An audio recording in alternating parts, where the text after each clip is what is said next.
शव यात्रा। ओम प्रकाश वाल्मीकि की एक दिल को छूने वाली कहानी है जो जातिवाद और सामाजिक विभाजन की गहरी सच्चाइयों को उजागर करती है।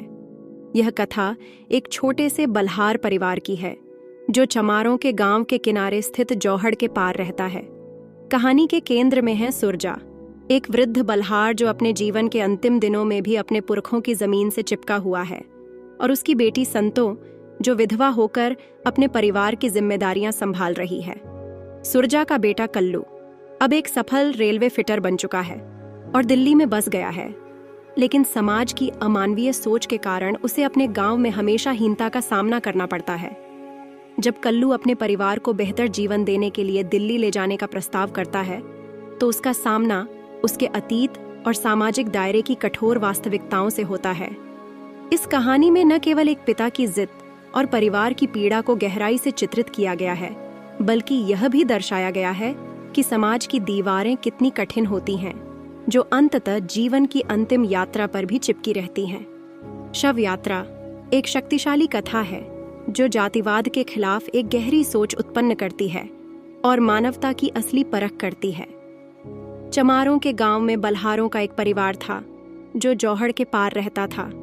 चमारों और बल्हारों के बीच एक सीमा रेखा की तरह था जौहड़।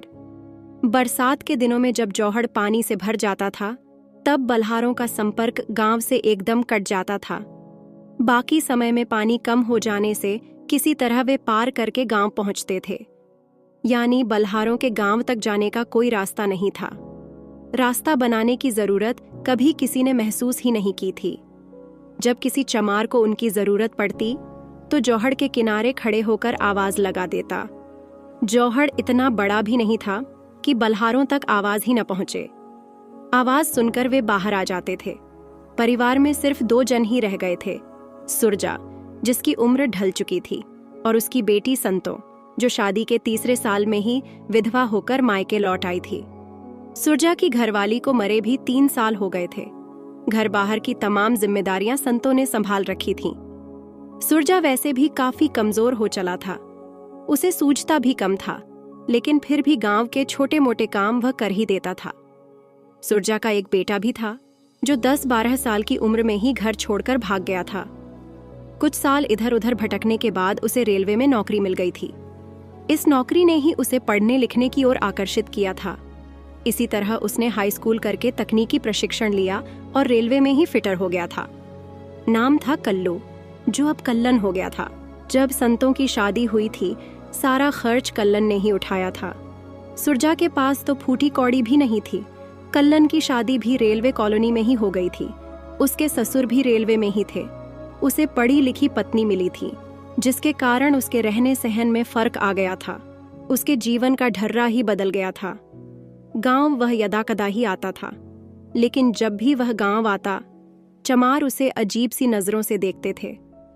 कल्लू से कल्लन हो जाने को वे स्वीकार नहीं कर पा रहे थे। उनकी दृष्टि में वह अभी भी बल्हार ही था, समाज व्यवस्था में सबसे नीचे, यानी अछूतों में भी अछूत। गांव में वह अपने आप को अकेला महसूस करता था। परिवार के बाहर एक भी ऐसा व्यक्ति नहीं था जिससे वह 2 घड़ी बतिया सके। गांव के पढ़े लिखे लोग भी उससे कटे कटे रहते थे। आखिर वह था तो बल्हार ही, जौहड़ पार रहने वाला। गांव वाले उसे कल्लू बल्हार ही कहकर बुलाते थे। उसे यह संबोधन अच्छा नहीं लगता था। नश्तर की तरह उसे बांधकर हीन भावना से भर देता था। इस बार वह काफी दिन बाद गांव आया था। उसने आते ही सुरजा से कहा, बापू मेरे साथ दिल्ली चलो, सरकारी मकान में सब एक साथ रह लेंगे। ना बेटे, इब आखिरी बखत में यो गांव क्यों छुड़वावे। पुरखों ने यहाँ आग के किसी जमाने में डेरा डाला था, यहीं मर खप गए इसी माटी में। इस जौहड़ की ढैंग पे रह के जिंदगी काट दी, इब कहाँ जाएंगे। सुरजा ने आंखें मिचमिचाकर अपने मन की बात कही थी, जैसे अतीत में वह कुछ ढूंढ रहा था। कल्लन ने संतों की ओर देखा। वह तो चाहती थी इस झालस से छुटकारा मिले, लेकिन बापू की बात काटने का उसमें न कभी पहले हौसला था न अब है। बस चुपचाप बैठकर पैरे के अंगूठे से मिट्टी कुरेदने लगी थी, जैसे उसका सोच उसे कहीं बहुत दूर ले जा रहा था, जहां दूर दूर तक भी कोई किनारा दिखाई नहीं पड़ता था। कल्लन ने जोर देकर कहा, बापू यहाँ न तो इज्जत है ना रोटी, चमारों की नजर में भी हम सिर्फ बल्हार हैं। यहाँ तुम्हारी वजह से आना पड़ता है। मेरे बच्चे यहाँ आना नहीं चाहते, उन्हें यहाँ अच्छा ही नहीं लगता। उसकी बात बीच में ही काटकर सुरजा बोला, तो बेटे यहाँ मत आया कर, तुम्हारी तो कट जागी इसी तरह। बस संतों की फिक्र है, यूं अकेली रह जागी। यो टूटा फूटा घर भी शायद अगली बारिश ना देख पावे। तुझे जो तुम्हारी चिंता है तो तू इस घर को पक्का बनवा दे। सूरजा के मन में यह बात कई बार आई थी, लेकिन कह नहीं पाया था। आज मौका पाकर कह दिया, बापू मेरे पास जो 2-4 पैसे हैं उन्हें यहाँ लगाकर क्या होगा। आपके बाद मैं तो यहाँ रहूंगा नहीं, संतो मेरे साथ दिल्ली चली जाएगी, कल्लन ने साफ साफ कह दिया। सुनते ही सुरजा भड़क गया। उसके मुंह से गालियां फूटने लगीं। चिल्लाकर बोला, तू मेरे मरने का इंतजार भी क्यों कर रहे है? इसे आज ही ले जा, और हाँ, अपने पैसों की धौंस मुझे ना दिखा।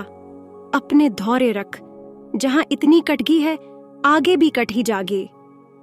उन दोनों के बीच जैसे अचानक संवाद सूत्र बिखर गए थे। खामोशी उनके इर्द गिर्द फैल गई थी। सुबह होते ही कल्लन दिल्ली चला गया था। पैसों का बंदोबस्त करके वह हफ्ते भर में लौट आया था। साथ में पत्नी सरोज और 10 साल की बेटी सलोनी भी आई थी। बेटे को वे उसकी ननिहाल में छोड़कर आ गए थे। कल्लन ने आते ही बापू से कहा, किसी मिस्त्री से बात करो, कल ईंटों का ट्रक आ जाएगा। सुनते ही सुरजा की आंखों में चमक आ गई थी। उसे कल्लन की बात पर विश्वास ही नहीं हुआ था, लेकिन कल्लन ने उसे विश्वास दिला दिया था। वह उसी वक्त मिस्त्री की तलाश में निकल पड़ा था। गांव में ज्यादातर मकान सूरतराम ठेकेदार ने बनाए थे। सुरजा उसी के पास पहुंचा। ठेकेदार जी, म्हारा भी एक मकान बना दो। सूरतराम ने पहले तो सूरजा को ऊपर से नीचे तक देखा। तन पर ढंग का कपड़ा नहीं और चला है पक्का मकान बनवाने। सूरतराम जल्दी में था, उसे कहीं जाना था। उसने हंसकर सुरजा को टाल दिया, आज तो टेम ना है, फिर बात करेंगे। सुरजा ने हार नहीं मानी। सुबह ही वह मुंह अंधेरे निकल पड़ा था। पास के गांव में साबिर मिस्त्री था, पुराना कारीगर। सुरजा ने उसे अपने आने का मकसद बताया। साबिर मान गया था। ठीक है, मैं कल आके देख लूंगा, अपना मेहनताना पेशगी लूंगा। ठीक है मिस्त्री जी, कल आ जाओ, जोहड़ पे ही हमारा घर है। सुरजा अपनी खुशी छिपा नहीं पा रहा था।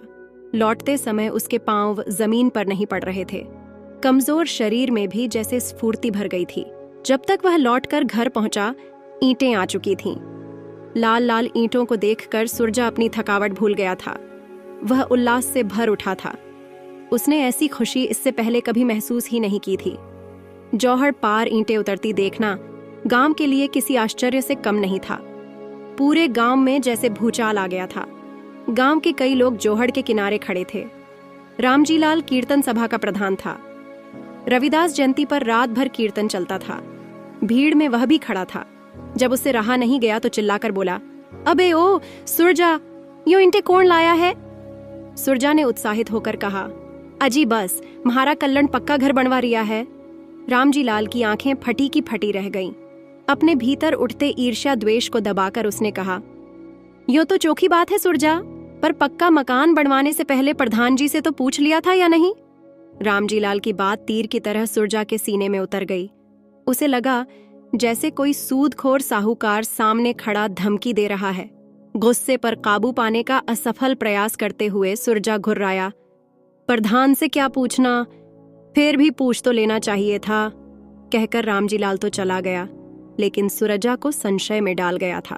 रामजीलाल सीधा प्रधान के पहुंचा। जौहड़ पार के हालात नमक मिर्च लगाकर उसने प्रधान बलराम सिंह के सामने रखे। बलराम सिंह ने उस वक्त कोई प्रतिक्रिया जाहिर नहीं की, सिर्फ सिर हिलाकर मूंछों पर हाथ फेरता रहा। प्रधान भी घाघ था। वह रामजीलाल की फितरत से वाकिफ था। उसके चले जाने के बाद वह कुछ गमगीन सा हो गया था। सुरजा बल्हार पक्का मकान बनवा रहा है, यह बात उसे बेचैन करने के लिए काफी थी। वैसे भी सुरजा गांव के लिए अब उतना उपयोगी नहीं था। यह खबर पूरे गांव में फैल गई थी। जौहड़ पार बल्हारों का पक्का मकान बन रहा है। रेलवे की कमाई है, ईंटों का ट्रक आ गया है। सीमेंट, रेत, बजरी, सरिये आ रहे हैं। बात फैलते फैलते इतनी फैल गई कि मकान नहीं, गांव की छाती पर हवेली बनेगी। खिड़की दरवाजों के लिए सागौन की लकड़ी आ रही है। सुना है रंगीन संगमरमर के टाइल भी आ रहे हैं। जितने मुंह उतनी बातें। अगले दिन सुबह ही प्रधान का आदमी आ धमका था जौहड़ के किनारे। सुरजा को मन मार के उसके साथ जाना पड़ा। सुरजा को देखते ही बलराम सिंह चीखा, आंटी, मैं 4 पैसे आ गए तो अपनी औकात भूल गया। बलहारों को यहाँ इसलिए नहीं बसाया था कि हमारी छाती पर हवेली खड़ी करेंगे। वह जमीन जिस पर तुम रहते हो हमारे बाप दादों की है। जिस हाल में हो रहते रहो, किसी को एतराज नहीं होगा। सिर उठा के खड़ा होने की कोशिश करोगे तो गांव से बाहर कर देंगे। बलराम सिंह का एक एक शब्द बुझे तीर की तरह सुरजा के जिस्म को छलनी छलनी कर गया था। सुरजा की आंखों के सामने जिंदगी के खट्टे मीठे दिन नाचने लगे, जैसे कल ही की बात हो। क्या नहीं किया सुरजा ने इस गांव के लिए। और बलराम चुनाव के दिनों में एक एक वोट के लिए कैसे मिन्नतें करता था। तब सुरजा बलहार नहीं, सुरजा ताऊ हो जाता था। सुरजा ने एक सर्द सांस छोड़ी, बिना कोई जवाब दिए वापस चल दिया। बलराम सिंह ने आवाज देकर रोकना चाहा, लेकिन वह रुका नहीं। बलराम सिंह की चीख अब गालियों में बदल गई, जो बाहर तक सुनाई पड़ रही थी। घर पहुंचते ही सुरजा ने कल्लन से कहा, तू सच कहे था कल्लू, यो गांव रहने लायक ना है। उसकी लंबी मूंछें गुस्से में फड़फड़ा रही थीं, आंखों के कोर भीगे हुए थे। बापू, अभी भी कुछ नहीं बिगड़ा। ये ईंटें तो कोई भी खरीद लेगा, ये मकान बनने नहीं देंगे। कल्लन ने सुरजा को समझाने की कोशिश की, लेकिन सुरजा ने भी जिद पकड़ ली थी। वह झुकेगा नहीं, जो होगा देखा जाएगा। उसने मन ही मन दोहराया, ना बेटे, मकान तो ईब बन के रहवेगा, जान दे दूंगा, पर यो गांव छोड़ के ना जाऊंगा। सुरजा ने गहरे आत्मविश्वास से कहा। कल्लन अजीब सी दुविधा में फंस गया था। भावावेश में आकर वह ईंटें तो ले आया था, पर गांव के हालात देखकर उसे डर लग रहा था। कहीं कोई बावेला न उठ खड़ा हो। पत्नी सरोज और बेटी सलोनी साथ आ गए थे, लेकिन सलोनी को यहाँ आते ही बुखार हो गया था। सरोज के पास जो 2-4 गोलियां थीं, वे दे दी थीं सलोनी को, लेकिन बुखार कम नहीं हुआ था। सरोज का मन घबरा रहा था। वह लगातार कल्लन से जाने की जिद कर रही थी। बेकार यहाँ मकान पर पैसा लगा रहे हो, संतो हमारे संग रहेगी, बापू को समझाओ। लेकिन कल्लन सुरजा को समझाने में असमर्थ था। उसने सरोज से कहा, अब आखिरी बखत में बापू का जी दुखाना क्या ठीक होगा। सरोज चुप हो गई थी। सुरजा ने रात भर जागकर ईंटों की रखवाली की थी। एक पल के लिए भी आंखें नहीं झपकी थीं। सुबह होते ही वह साबिर मिस्त्री को बुलाने चल दिया था। सुरजा को डर था, कहीं कोई उसे उलटी सीधी पट्टी न पड़ा दे। उसे अब किसी पर भी विश्वास नहीं था। सलोनी का बुखार कम नहीं हो रहा था। सरोज ने कल्लन से किसी डॉक्टर को बुलाने के लिए कहा। गांव भर में सिर्फ एक डॉक्टर था। कल्लन उसे ही बुलाने के लिए चल दिया। कल्लन को देखते ही डॉक्टर ने मना कर दिया। सामान्य पूछताछ करके कुछ गोलियां और पुड़िया में बांधकर दे दी। कल्लन ने बहुत मिन्नतें की, डॉक्टर साहब, एक बार चल के तो देख लो। डॉक्टर टस से मस नहीं हुआ। कल्लन ने कहा, मरीज को यहीं आपके क्लिनिक में लेकर आ जाता हूँ। नहीं, यहाँ मत लाना, कल से मेरी दुकान ही बंद हो जाएगी। ये मत भूलो तुम बलहार हो। डॉक्टर ने साफ साफ चेतावनी दी। ये दवा उसे खिला दो, ठीक हो जाएगी। कल्लन निराश लौट आया था। डॉक्टर ने जो गोलियां दी थीं, वे भी असरहीन थीं। बुखार से बदन तप रहा था। तेज बुखार के कारण वह लगातार बड़बड़ा रही थी। संतों उसकी सेवा टहल में लगी थी। 1 मिनट के लिए भी वहां से नहीं हटी थी। सरोज की चिंता बढ़ रही थी। उसके मन में तरह तरह की शंकाएं उठ रही थीं। सुरजा सुबह का गया, दोपहर बाद लौटा था, थका हारा। हताशा उसे इस हाल में देखकर कल्लन ने पूछा, क्या हुआ बापू? सुरजा ने निढाल स्वर में कहा, होना क्या था? मिस्त्री कहीं दूर रिश्तेदारी में गया है, 10-15 दिन बाद आवेगा। बेटे, मुझे ना लगे अब वो आवेगा। सुरजा ने अपने मन की हताशा जाहिर की। क्यों बापू, हम तो उसकी मेहनत का पैसा उसे पेशगी दे रहे थे, फिर भी वह मुकर गया। कल्लन ने तज्जुब जाहिर किया। गांव के ही किसी ने उसे रोका होगा। साबिर ऐसा आदमी ना है, वह भी इनसे डर गया दिखे। सुरजा ने गहरे अवसाद में डूबकर कहा। दोनों गहरी चिंता में डूब गए थे। सलोनी का जी कैसा है? सुरजा ने पूछा। उसकी तबीयत ज्यादा ही बिगड़ गई है, अस्पताल ले जाना पड़ेगा। कल्लन ने चिंता व्यक्त की। किसी झाड़ फूंक वाले को बुलाओ, कहीं कुछ ओपरा ना हो। सुरजा ने मन की शंका जताई। नहीं बापू, मैं कल सुबह ही उसे लेकर शहर जाऊंगा। बस आज की रात ठीक ठाक कट जाए। कल्लन के स्वर में गहरी पीड़ा भरी हुई थी। सुरजा ने उसे ढांढस बंधाया। पूरी रात जागते हुए कटी थी। सलोनी की तबीयत बहुत ज्यादा बिगड़ गई थी। सुबह होते ही कल्लन ने सलोनी को पीठ पर लादा। उसके इर्द गिर्द ठीक से कपड़ा लपेटा। सरोज साथ थी। वे धूप चढ़ने से पहले शहर पहुंच जाना चाहते थे। शहर गांव से लगभग 8-10 किलोमीटर दूर था। आने जाने का कोई साधन नहीं था। कल्लन ने गांव के संपन्न चमारों से बैलगाड़ी मांगी थी, लेकिन बलहारों को वे गाड़ी देने को तैयार नहीं थे। पीठ पर लाद कर सलोनी को ले चलना कठिन हो रहा था। वह बार बार पीठ से नीचे की ओर लुढ़क रही थी। कल्लन की पत्नी सहारा देते हुए उसके पीछे पीछे चल रही थी। वे जल्दी से जल्दी शहर पहुंचना चाहते थे, लेकिन रास्ता कांटे नहीं कट रहा था। जैसे जैसे धूप चढ़ रही थी, सलोनी का जिस्म निढाल हो रहा था। उसकी सांसें धीमी पड़ गई थीं। शहर लगभग आधा किलोमीटर दूर रह गया था। अचानक कल्लन को लगा जैसे सलोनी का भार कुछ बढ़ गया है। बुखार से तपता जिस्म ठंडा पड़ गया था। उसने सरोज से कहा, देखो तो सलोनी ठीक तो है? सलोनी के शरीर में कोई स्पंदन ही नहीं था। सरोज दहाड़ मारकर चीख पड़ी थी, मेरी बेटी को क्या हो गया? देखो तो ये हिल क्यों नहीं रही? उसने रोते हुए कहा। कल्लन ने सलोनी को पीठ से उतारकर सड़क के किनारे लिटा दिया था। वह हताश ठगा सा खड़ा था। उसके अंतस में एक हड़कंप सी मच गई थी। 10 वर्ष की जीती जागती सलोनी उसके हाथों में ही मुर्दा जिस्म में बदल गई थी। सब कुछ आंखों के सामने घटा था। वे जोर जोर से चीखकर रो रहे थे। रास्ता सुनसान था। उनकी चीखें सुनने वाला भी कोई दूर दूर तक नहीं था। वे काफी देर इसी तरह बैठे रोते रहे। उन्हें सूझ ही नहीं रहा था क्या करें। सड़क किनारे कच्चे रास्ते पर सलोनी के शव को लिए वे तड़प रहे थे। काफी देर बाद एक व्यक्ति शहर की ओर से आता दिखाई पड़ा। उन्हें उम्मीद की एक झलक दिखाई दी। शायद आने वाला उनकी कोई मदद करे। राहगीर क्षण भर उनके पास रुका, लेकिन बिना कुछ कहे आगे बढ़ गया। शायद उसने उन्हें पहचान लिया था। उसी गांव का था। कल्लन को लगा इंसान की जात ही सब कुछ है। आखिर वे उठे और बेटी का शव कंधों पर रखकर गांव की ओर लौट चले। कंधों पर जितना बोझ था, उससे कहीं ज्यादा बोझ उनके भीतर समाया हुआ था। सलोनी के बचपन की किलकारियां रह रहकर उनकी स्मृतियों में कुलांछें भर रही थीं। भारी मन से वे सलोनी का शव उठाए गांव की ओर बढ़ रहे थे। रास्ता जैसे खत्म ही नहीं हो रहा था। जितना समय शहर के पास पहुंचने में लगा था, उससे ज्यादा गांव पहुंचने में लग रहा था। सरोज का हाल बहुत ही चिंताजनक था। वह सिर्फ घिसट रही थी। टूट तो कल्लन भी गया था, लेकिन किसी तरह स्वयं को संभाले हुए था। सरोज अधमरी सी हो गई थी।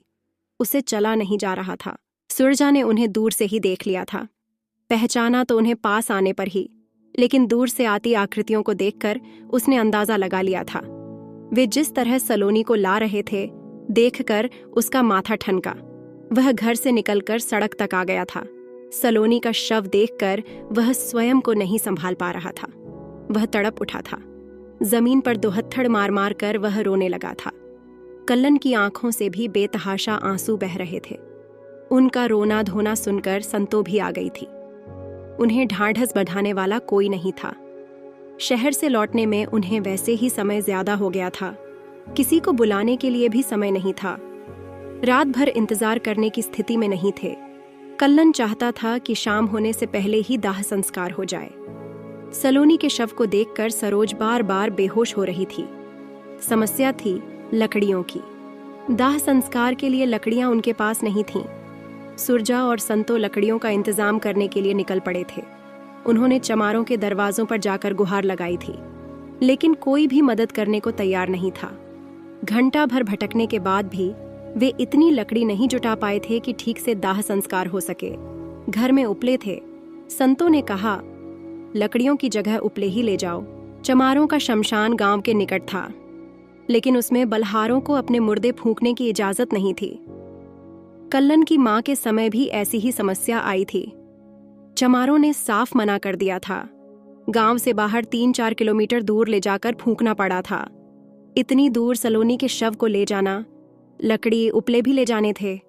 सूरजा और कल्लन के अलावा कोई नहीं था जो इस कार्य में हाथ बटा सकता था। बलहारों के मुर्दे को हाथ लगाने या शवयात्रा में शामिल होने गांव का कोई भी व्यक्ति नहीं आया था। जात, उनका रास्ता रोक रही थी।